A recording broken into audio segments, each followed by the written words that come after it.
ဘာလဲယူဘရင်ဘစ်ကစ်ကအသက်ထွက်ထားတဲ့ကြော်ညာလေးကြည့်ပြီလား ဩဘယ်နေဖြိုးလို့အလင်းရအောင်တော့ခင်မင်းဝင်တော့က အဲ့ကလေးချစ်စရာလေးယူလိုက်နေအဲ့ dance challenge ဆို join ရအောင်လေ ဩအခုလည်းကောက်တင်တင်လာညောင်းနေတာကွာမကောက်ကျင်သေးဘူး ဆို330အောင်ရ ဟာ30 ဟုတ်တယ် ဟို ပြီးတော့ဒုတိယဆိုတာ320တတိယဆိုတာ10သိန်းစီရမှာ ဟောအများကြီးပဲနော်ကစီကန်းချက်ကောင် အော်စီကန့်ချက်ကသူတို့ပေးထားတဲ့တခြင်းတွေကသူတို့ပေးထားတဲ့ hashtag မပါမဖြစ်အပြည့်စုံလုပ်ပြီးတော့ TikTok နဲ့ Facebook page မှာ public နဲ့တင်ပေးရုံပဲလေ လွယ်လေးပဲလေးလာကမယ်လား အော်ခဏနေပါအောင်ပြောတာအဆုံးအောင်နားထောင်သူတို့ကအပတ်စဉ် view ကအများဆုံးလို့လဲလက်ဆောင်တွေပို့ပေးဦးမှာတဲ့ ပြောနေတာကြာကမယ် ခ လား ဏနေဦးဒီမှာပြောပါဦး ကွာ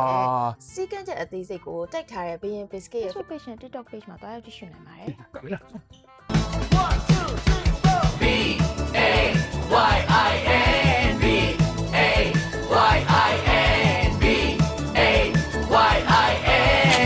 biscuit မှာပဲရင် biscuit Okay ဘီရင် biscuit ရဲ့ကောက်ကွက်လေးကိုကျွန်တော်တင်ပေးမယ်နော်လိုက်ကကြည့်နော်ကျွန်တော်ကွက်နေနဲ့1မှာလို့ထားမယ်ပြီးရင်2မှာလို့ထားမယ် cross ချမယ်ပြီးလို့ရှိရင်ပြီးရင် cross လိုက်ချမယ်ညာပဲပဲနော်ပြီးလို့ရှိရင်ညာဘက်ကို2ချက်1 2လို့သွားမယ်ပြီးဘက်ကို2ချက်3 4လို့သွားမယ်ပြီးလို့ရှိရင်အရှိကိုလို့ shake လုပ်မယ် Okay ပြပြန်ရက်မယ်အဲ့ဒါပထမကွက်ဒုတိယကွက်ကကျတော့ညာဘက်ကိုထိုးမယ် short ကညာဘက်ရှိမယ်ဘယ်ဘက်ကဒီဘက်ကိုထိုးမယ်1 2 3 4ဟိုဘက်5 6 7 8အဲ့ဒါဒုတိယကွက်နောက်ဆုံးကွက်ကကျတော့ညာဘက်ကို2ချက်ယူမယ်โอเคပြီးဘက်ဘက်ကို2ချက်ယူမယ်ပြီးရင် white လိုက်မယ်ပြီးရင်ကိုက်လိုက်မယ်โอเคဒါလေးပဲเนาะတချင်းနဲ့အနည်းလေးအရင်စကားကြည့်မယ်เนาะဆက်စချင်း5 6 7ကို1 2 3 4 B A Y I